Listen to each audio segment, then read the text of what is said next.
Oh no, not again! Jill! Come back here right away. I can't take this anymore. What did I tell you?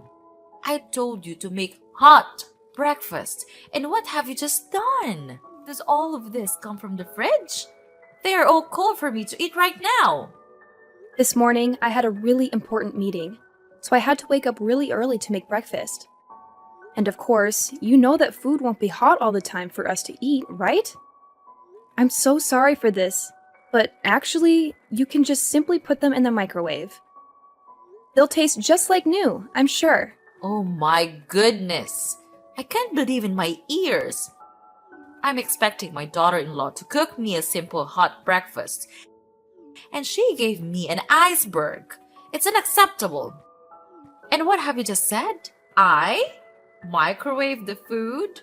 That's absurd. Who gave you the right to order me around like that? What? You're being ridiculous. There's nothing wrong with a cold breakfast. You can just simply fix it by using your own microwave, push the button, and a hot meal is right there for you. Is pushing those buttons that challenging for you to do? Well, well. So now you're beginning to speak against my words. Is that right? Yeah, right. You're working at a company now. You're earning lots of money. That's why I'm nothing to you. This family is nothing to you. You got the nerve to do that. No, of course not, Megan. I've never had that idea in my mind. And you're blaming me for things I don't do. You're being unreasonable to make a mountain out of a molehill like that. I've done my best to serve this family, but you're treating me like dirt. Oh, now you're trying to twist my words, Jill. Don't play innocent with me. I see right through your facade. You think you're so high and mighty now that you're working at some fancy company, huh? Money has changed you, hasn't it? You've forgotten about this family and all we've done for you. That's not true, Megan. How can you say such hurtful things? I've never once disregarded this family or treated you with disrespect. You're blowing things out of proportion and putting words in my mouth. It's unfair and unjust to me, you know? Unfair? Unjust? Oh, spare me your righteous indignation, Jill. I've witnessed your behavior firsthand. You think because you have a job and money, you're superior to the rest of us? Well, I used to think you're a different person, Jill. I thought that you could become a nice and obedient daughter-in-law in this family, and after all, you made me disappointed. That's not who I am, Megan. I've worked hard to contribute to this family. I've always treated you and this family with respect and care. It hurts that you would accuse me otherwise. And can't you see my effort? Apart from doing my job, I always try my best to complete all the housework that you assign me. Everyone in this house can see that, but you never acknowledge that. Or you pretend not to see it. I don't know. Oh, don't even get me started, Jill. I mean, seriously, can you believe the audacity? Trying to play the victim card like you're some kind of innocent angel? Ha! I've seen through all your little tricks and cunning lies. You can't fool me with your made-up sub-stories. It's just pathetic, really. And let's talk about your purpose here. I mean, what reason do you even have to live under this roof with us? Nick brought you here to be my daughter-in-law, and that's it. Your job is to listen to me, follow my orders, and that's as simple as it gets. But no, you can't even manage to do that properly. I don't understand what you're good for, to be honest. Oh, and don't you dare bring up your job as some kind of excuse for your lazy attitude. Like, seriously? Who do you think you are? Your job doesn't give you the right to slack off and ignore your responsibilities here at home. It's just plain lazy, if you ask me. I mean, what can you actually do besides making excuses and shirking your duties? Honestly, I'm just fed up with your whole attitude, Jill. It's irritating beyond belief. You need to step up, start pulling your weight, and show some respect for this family. I'm tired of your constant drama and lack of commitment. It's about time you started acting like the daughter-in-law I expected you to be. That's not true. He brought me here to be his wife, not to be a slave of yours. You're talking to me like you're talking to your dumb housemaid. You don't have the right to belittle me like that.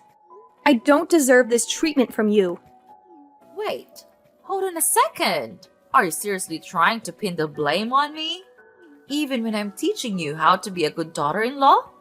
That's a low blow, Jill. I can't believe you'd even go there. Megan, I'm not trying to shift the blame entirely onto you. I acknowledge my own responsibilities and actions. But let's be fair here. Everyone has their own way of doing things, and your expectations may not align with mine. Calling me a lazy sloth won't solve anything. And it's not fair to put Nick in the middle of our arguments. Why not? It's just that sometimes I worry about Nick and how he'll handle everything. I might have overreacted a bit there. But come on, Jill, you have to admit that you've been slacking off lately. I mean, are you going to be just as useless at your new job? Sorry, couldn't help but throw in a little humor there. Ugh, you're being too much. I think you're making a fuss out of nothing here. And I tell you what, I'm trying to be respectful to you as much as I could. Don't you know that I'm having a meeting right now? But I'm responding to your messages, even when it's wasting my time. Just so you know, I'm done. I'm tired of these meaningless conversations. I'm gonna hang off. I'll talk to you later. No, I'm not done yet. Come back and make me breakfast. Are you gonna leave me here with this terrible stinky food? Jill! Jill! What a nuisance.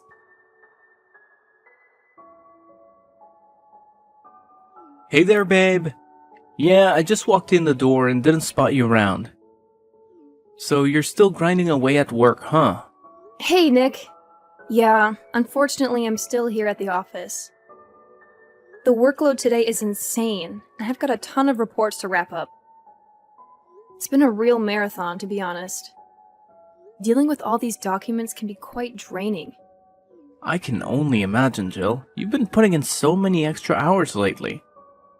I really think it's time you started prioritizing your own well-being. I mean, I'm genuinely concerned about you. Plus, this dreary weather isn't helping either. The last thing I want for you is to catch a nasty cold or something. Aw, thanks for looking out for me, Nick. I appreciate your concern. I know I've been burning the midnight oil lately, but I just want to make sure everything is in order at work. It's been a bit overwhelming, but I'll try to take better care of myself moving forward. I promise. That's all I ask, Jill. I know you're dedicated and hardworking, but remember, your health and well-being should always come first. I don't want you to be running on fumes and neglecting your own needs. We need you in tip-top shape, both physically and mentally. You're absolutely right, Nick. I sometimes get caught up in the hustle and forget to take a breather. With your gentle reminder, I'll make it a point to listen to my body and give it the rest it deserves. But, well, there's still one thing that I'm still concerned about.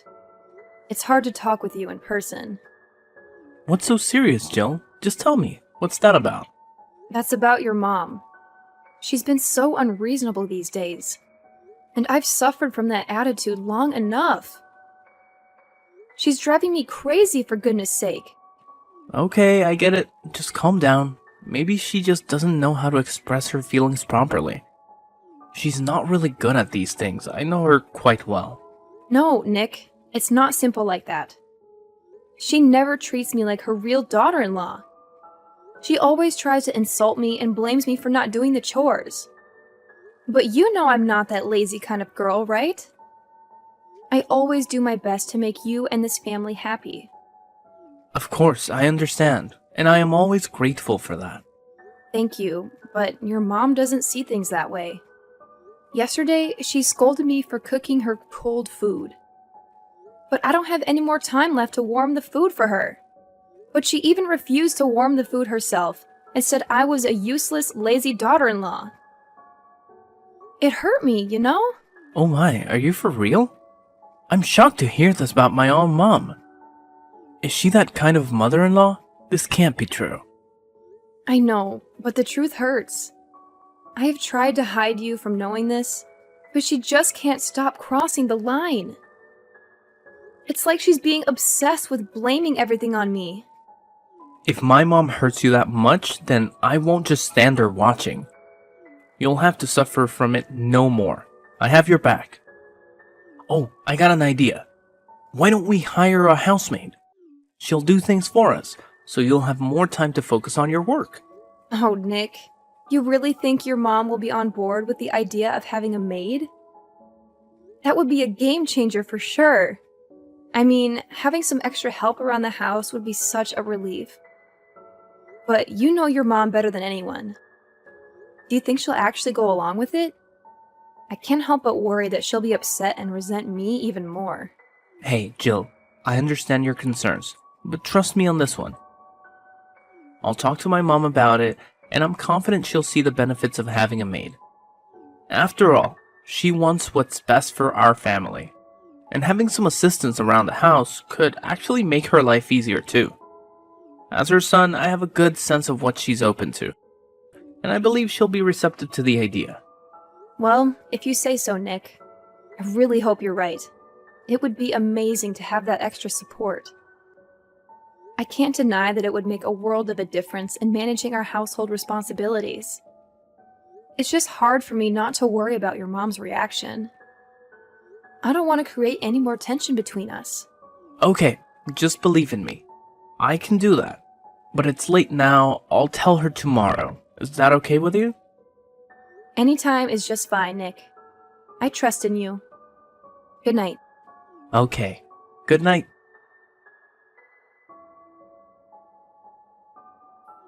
Jill! Jill! Are you still at work? I saw you heading to the office this morning. I've got something crazy to tell you. Hey, Megan. Yeah, I'm still here at work. What's going on? You sound really excited about whatever it is. Okay, brace yourself, Jill, because you won't believe what happened. Your car is on fire! What the hell are you talking about? What happened to my car? Just tell me right now. I have already told you, it's on fire. I burned it to the ground. Wait, what? You came to my company and burnt my car? No, you can't do this to me. How could you be so heartless like that? But why do you have to do this to me? Have I done something wrong to you or what? Oh, please, Jill, don't try to turn this around on me. You're the one who's always playing the victim card. I'm just stating the facts here. It's not my fault you can't handle the truth. Seriously, Megan? You call yourself a mother-in-law? You're more like a meddling, judgmental monster-in-law. I can't believe you would stoop so low as to ruin my car. That's beyond ridiculous and shows how delusional you are. Delusional? Oh, please. I have every reason to be suspicious of your intentions. You've been nothing but trouble since you entered this family, always looking for an easy way out, always trying to avoid any responsibility. It's clear to me that you're just lazy, self-centered person who wants to take advantage of my son and this family. Now you lost your car. It's certain that you'll soon have to crawl back to me and beg to do the chores. You know what, Megan? I'm tired of your constant negativity and baseless accusations. I've tried my best to be a good daughter-in-law and contribute to this family. But it seems like nothing I do will ever be enough for you. Your toxic behavior is driving a wedge between us. And I won't stand for it any longer. Oh, please, spare me the melodrama, Jill. You're just trying to deflect attention from your own shortcomings. I've seen through your acts from day one. You can try to play the victim all you want, but I won't be fooled by your manipulative tactics. Manipulative tactics? You're being too much to say that about me, Megan. You're the one who constantly belittles and undermines me, making me feel like I'm never good enough. Your words and actions have caused nothing but pain and frustration. You're making a big mistake. I didn't force Nick to hire a housemaid. He told me that himself. So what you just have said is meaningless. We both agree to the idea because we are all busy at work, so having a housemaid will save much time. Also, you can even ask her to do the chores anytime you want, which is good for you, too. I know that you're always thinking that I spend so much time at work that I can't do the household chores properly. So this would possibly be a good solution for us, don't you think? I've heard it all before. Don't try to twist the situation to make yourself look like the innocent party here. You know very well how you've slacked off on your responsibilities in the past, and now you're trying to convince me that hiring a housemaid is some kind of mutually beneficial solution? Please. Look, Megan, I understand that you have your doubts and concerns, but I'm genuinely trying to find a solution that works for all of us. It's not about making excuses or playing the victim. It's about acknowledging our busy schedules and finding a way to manage our household more efficiently. Hiring a housemaid can alleviate some of the burden and allow us to focus on other important aspects of our lives. Oh, how convenient for you, Jill. You expect me to believe that this sudden desire to hire a housemaid is purely driven by the need to manage our busy schedules?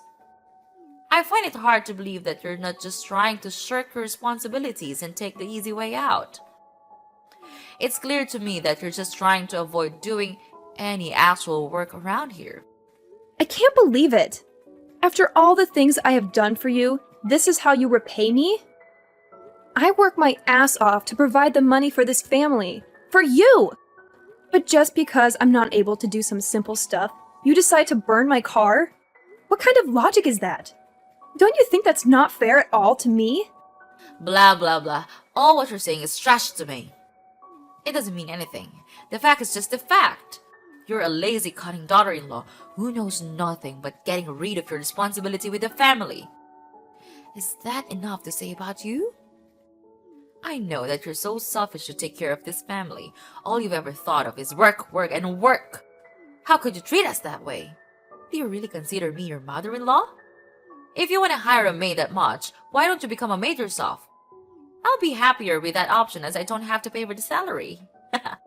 Oh my god, it's just a waste of time arguing with you. You're just as bad as I thought. It seems like you're always seeing me as your stupid slave. Then fine. Have it your way then. I'm too tired of talking to you.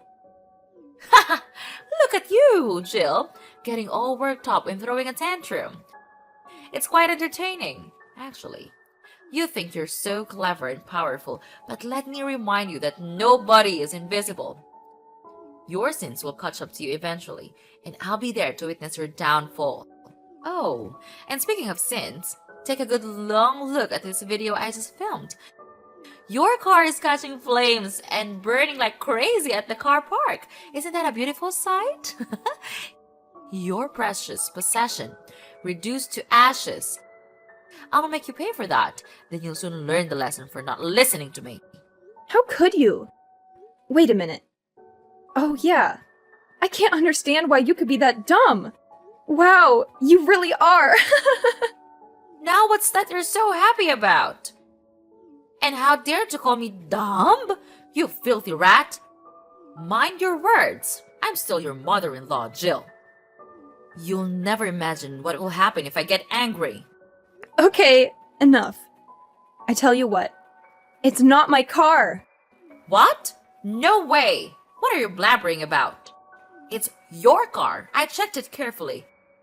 It's a hatchback red car, right? I saw it clearly with my own eyes. This can't be wrong. Well, there's actually one thing that you missed. I do have a hatchback red car, but have you even tried to pay attention to its license plate? Unfortunately for you, this one is not from my car. Do you even know who it belongs to? I'm afraid you would freak out if you knew this person. What? Are you serious? How could I have missed that? But it looks so similar to your car. I could have sworn it was yours. So just tell me who's the owner of this car. I'm dying to know it. Well, I don't want to play around with you also, so I'll spill the truth right now. It's my boss's car, and this license plate is from his car for sure. And guess who will have to cry right now? No, this can't be happening. So I ruined the wrong car? No, I'll never believe your words. You're just kidding, right? Are you out of your mind? I have no time to play that childish game with you. The truth is simple. You burnt the wrong car. And much worse, the car you ruined belongs to my boss. Well, my boss just bought this car 3 days ago. He'll be incredibly furious when seeing this. Thank you for the video anyway. I've saved it on my phone. I'll go and tell this to him right away. You're going down! Please, Jill, don't say that. I know things haven't been perfect between us, but I've always considered you as my daughter-in-law. Remember all the times I welcomed you into my home and treated you like a family? I did it out of love and care for both you and Nick. I've always wanted the best for you. Love and care? That's a laugh. All you've done is belittle and disrespect me. You've treated me like a servant in my own home, constantly ordering me around and making me feel inferior. I won't stand for it any longer. I deserve to be treated with dignity and respect, just like anyone else. I know. I haven't been perfect, Jill. And I'm truly sorry if I made you feel that way. But please, I'm begging you to help me now. I'm in a difficult situation and I need your support. We're family, and families should stick together and help each other through tough times. Family?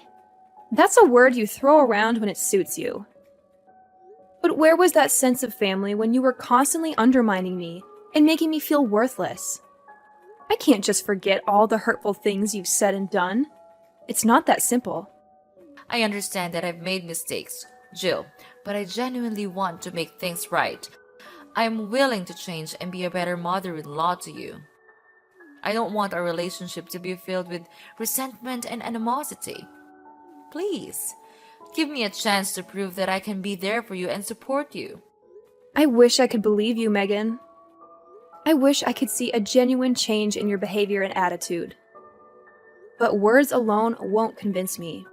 Actions speak louder than words, and so far, your actions have shown me a different story. I can't just ignore the pain you've caused me. I'm begging you, Jill, to find it in your heart to forgive me. I know I can't change the past, but I'm willing to do whatever it takes to make amends. I want to build a better relationship with you. Let's start fresh and work on healing the wounds between us. Please, give me a chance. No, never! I'll never forgive you! Why do you think you can escape from all the evil things you have done? I guess not. Well, I think you would be put in prison for your evil sin. Prepare to live in hell. Please, help me, Jill! Everything I do is for the sake of you, of this family. Oh, I remember. Nick, my dear son. He'll never leave me like this. Don't be so dramatic. You think Nick would just abandon his own mother? He loves me, and he knows how much I've sacrificed for him and this family. He'll find a way to help me. Mark my words. So, wipe that smirk off your face, because my story isn't over yet. I still have my secret weapon, my son. Well. Just see about that. You really think your son will come running to your rescue? Well, here's a little reality check for you, Megan. I had a conversation with Nick, and he made it clear that he sees the consequences you're facing as just that. Consequences for your attempts to harm me and disrupt my life. He's standing by my side, supporting me through this. So, good luck with your grand plans of him saving you. It seems the tables have turned. No! Things couldn't turn this way. I did nothing wrong. I'm protecting my family. I'm begging you, please, tell Nick to save me. I can't live in prison all my life. It would be a shame. If you save me, I'll change and be a nice mother-in-law of yours. I swear. I realize my guilt now. I promise that I'll change to be a better person. You have to believe me. Blah, blah, blah. You're talking nonsense. I've had enough of you. You'll have to pay for this. No one can help you now. Bye. No, this can't be happening. Jill? Jill! After that, I blocked everything from Mrs. Megan, as she constantly called me and begged me for help. It became an incessant barrage of messages and pleas that left me feeling overwhelmed and exhausted. My boss, a man known for his strict demeanor, was completely furious when he saw the video that Mrs. Megan had sent him, showcasing her evil actions. It was a shocking display of vandalism, and he wasted no time in taking decisive action. Without a moment's hesitation, my boss picked up the phone and dialed the emergency police hotline, providing them with a detailed account of Mrs. Megan's heinous deeds. The authorities were swift in their response, recognizing the severity of the situation. They arrived at Mrs. Megan's doorstep, handcuffs in hand, ready to put an end to her criminal activities. More than that, she even had to bear an enormous debt to compensate for the damage she had caused. Meanwhile, my personal life took a positive turn. I found solace and happiness in the loving arms of my caring husband, who stood by me throughout the entire ordeal. 3 years later, our joy multiplied as we welcomed the arrival of our precious son into the world. His presence filled our home with laughter, love, and an overwhelming sense of fulfillment. It was at that moment, cradling our newborn son in my arms, that my husband and I made a solemn vow to protect our little family from any further interference. As the years passed, our family flourished. We built a life filled with love, laughter, and cherished memories. We surrounded ourselves with genuine friends and trustworthy individuals, carefully selecting those who shared our values and contributed positively to our lives. Looking back, I couldn't help but feel a sense of gratitude for the lessons learned from the tumultuous encounter with Mrs. Megan. It has taught me the importance of safeguarding my happiness and prioritizing the well-being of my loved ones. From that point forward, we embraced a future that was defined by the strength of our unity and the unwavering protection of our family's sanctuary.